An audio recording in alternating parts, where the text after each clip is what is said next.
IPM international school and college के छात्रों सुप्रभात। हिंदी आइलैंड की आपकी कक्षा में मैं मिसेस शालिनी श्रीवास्तव आपका स्वागत करती हूँ। आज हम हिंदी लैंग्वेज के अंतर्गत जिस विषय का अध्ययन करने जा रहे हैं वह विषय है उपसर्ग और प्रत्यय। उपसर्ग की परिभाषा। आइए जान लेते हैं कि उपसर्ग किसे कहते हैं।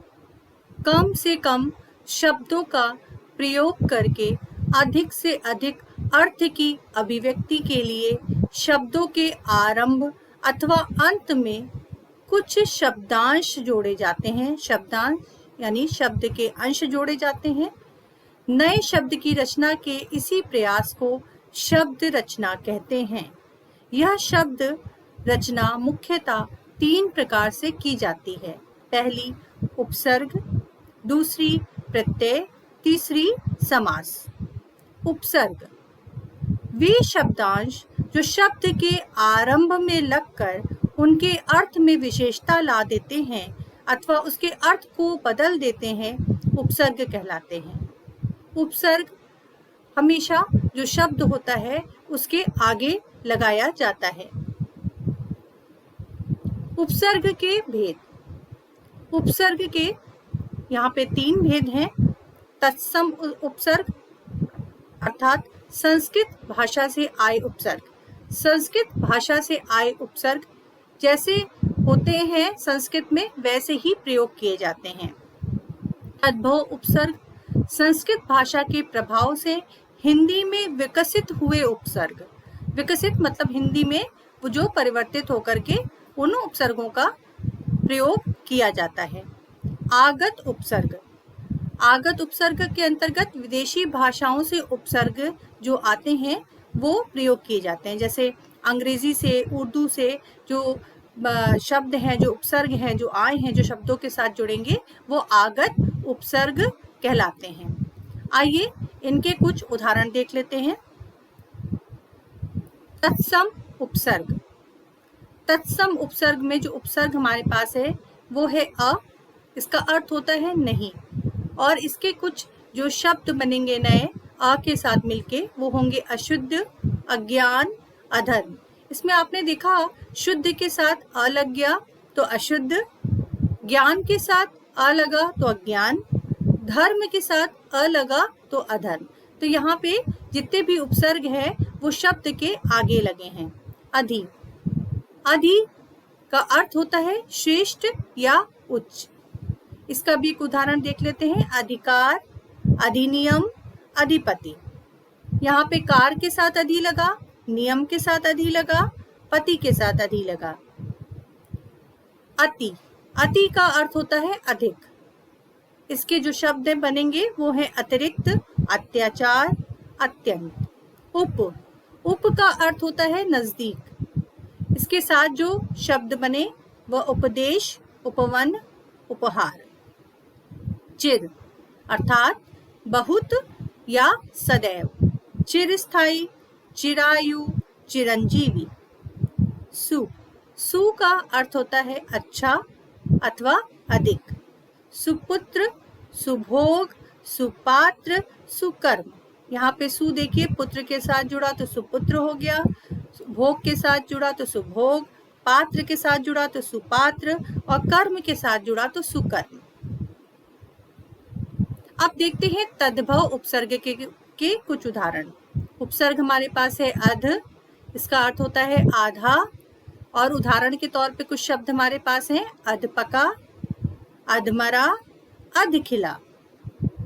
अन अर्थ है निषेध अथवा अभाव।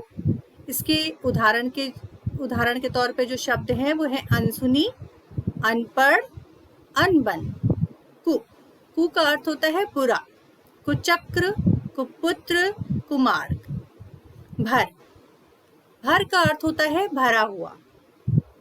इसके जो भर के साथ जो शब्द बनेंगे वो भरपेट, भरपूर, भरसक। नि। नि का अर्थ होता है रहित। इसके कुछ शब्द हैं निडर, निहत्ता, निकम्मा। सु। सु का अर्थ अच्छा, सुशील, सुडौल, सुकर। अब आगत उपसर्ग के कुछ उदाहरण देख लेते हैं। सबसे पहले उपसर्ग देखते हैं कम। इसका अर्थ होगा थोड़ा अथवा हीन। कुछ शब्द बने कम खर्च, कम उम्र, कमजोर। खुश अर्थात अच्छा, खुशबू, खुशदिल, खुशकिस्मत। हम अर्थात साथ, हमदम, हम उम्र, हमजोली। हर अर्थात प्रत्येक, हर माह, हर साल, हरदम। न अर्थात नहीं, नालायक, ना समझ, नादान। बद अर्थात बुरा, बदनाम, बदसूरत, बदकिस्मत। आइए, अभी हमने उपसर्ग के बारे में समझा, अब हम प्रत्यय के विषय में समझ लेते हैं। प्रत्यय किसे कहते हैं? जो शब्दांश धातु रूप या शब्द के अंत में जुड़कर शब्दों के अर्थ में परिवर्तन लाते हैं, वे प्रत्यय कहलाते हैं। शब्द के पीछे जुड़ने वाले शब्द प्रत्यय कहलाते हैं। यहाँ पे ध्यान देने योग्य बात यह है कि उपसर्ग हमेशा शब्द के आगे लगाए जाते हैं और जो प्रत्यय होते हैं वो शब्द के पीछे लगाए जाते हैं। प्रत्यय के भेद।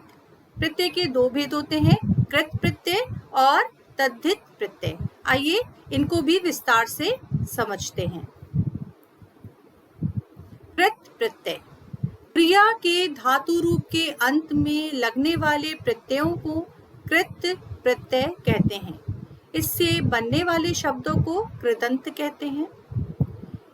हिंदी के कृत प्रत्यय, यहाँ पे प्रत्यय देख लेते हैं अन, और अन को जब हम किसी भी शब्द के पीछे जोड़ेंगे तो देखिए वो क्या बन जाएंगे। चल के साथ लगेगा तो हो जाएगा चलन, मन के साथ लगेगा मनन, चिंतन, चलन, मनन, चिंतन। आ लिखा, सोचा, चटका। आओ कमाऊ, बिकाऊ, टिकाऊ। आन मकान, दुकान, लगान। आकू पढ़ाकू, लड़ाकू। अक्कड़ अगर लगाएंगे भूल के साथ लगाएंगे तो हो जाएगा भुलक्कड़, घुमक्कड़, पियक्कड़। आव के साथ के जो शब्द बनेंगे पहनावा, दिखावा, बुलावा। ये थे हिंदी के कृत प्रत्यय। आइए संस्कृत के कृत प्रत्यय देख लेते हैं। आ जब चिंता में लगाए तो बना चिंता, पूजा, इच्छा। ता दाता, कर्ता। य दे, श्रेय, पे। स्थ गृहस्थ, स्वस्थ। ई दानी, उपकारी। क सेवक, कारक। उक भावुक, भिक्षुक। अब देखते हैं प्रत्यय का जो दूसरा भेद है तद्धित प्रत्यय, उसको समझते हैं। वे प्रत्यय जो क्रिया के मूल रूप यानी धातु को छोड़कर अन्य शब्दों, संज्ञा, सर्वनाम, विशेषण व अव्यय में जुड़ते हैं, तद्धित प्रत्यय कहलाते हैं। तद्धित प्रत्यय से बने शब्द तद्धितांत शब्द कहलाते हैं। अर्थात ये धातु रूप में नहीं लगते हैं, ये संज्ञा, सर्वनाम, विशेषण के जो शब्द हैं उनमें पीछे जोड़े जाते हैं और नए शब्द की उत्पत्ति करते हैं। आइए यहाँ पे देख लेते हैं हिंदी के तद्धित प्रत्यय। प्रत्यय हमारे पास है वाला। वाला के साथ अब देखिए यहाँ पे जो हमारा संज्ञा शब्द है वो सब्जी, तो सब्जी वाला, दूध वाला।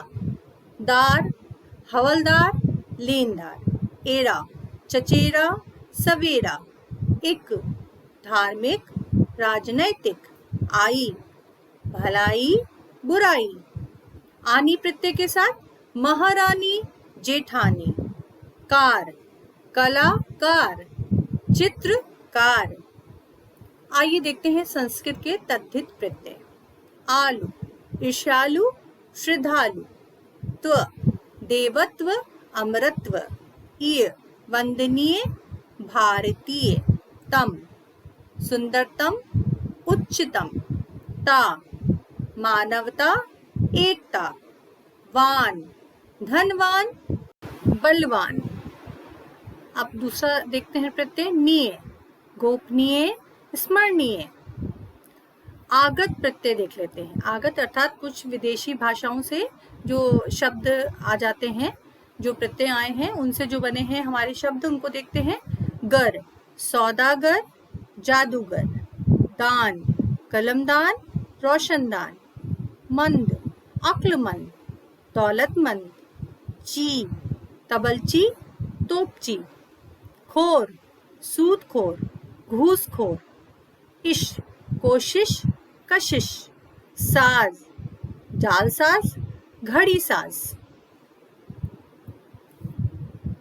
कुछ ऐसे जो शब्द होते हैं उनमें जो प्रत्यय होते हैं वो दो प्रत्यय भी लगते हैं।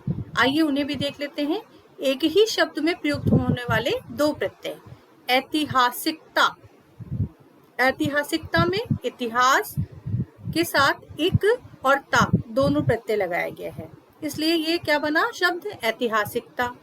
नागरिकता, नगर, इक और ता, यहाँ पे भी इक और ता प्रत्यय लगा है तो नागरिकता बना।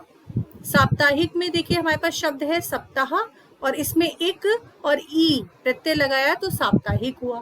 भारतीयता में भी देखिए भारत शब्द है और ई और त ये दोनों क्या है प्रत्यय हैं, तो दो प्रत्यय लग के शब्द बना भारतीयता।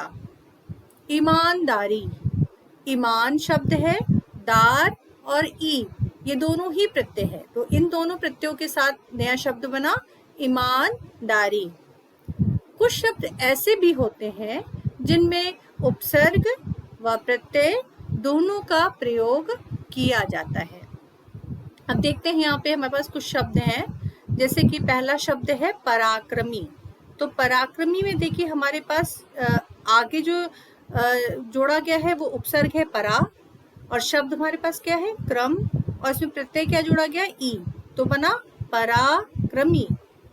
सहयोगी, सह उपसर्ग है, योग शब्द है और ई प्रत्यय है तो सहयोगी। अपमानित, अप यहाँ पे उपसर्ग, मान शब्द है और इत प्रत्यय है तो अपमानित। निर्धनता, निर्धनता में निर उपसर्ग, धन शब्द और ता प्रत्यय। सज्जनता, सत उपसर्ग, जन शब्द और ता प्रत्यय तो शब्द बना सज्जनता। अब देखिए आखिरी शब्द अनुभवी।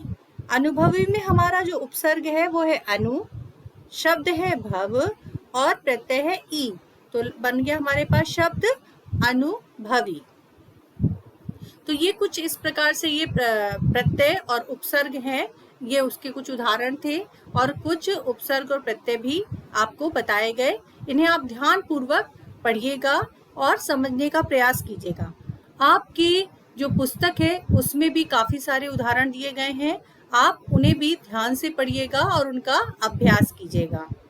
आइए प्रत्यय और उपसर्ग में अंतर समझ लेते हैं।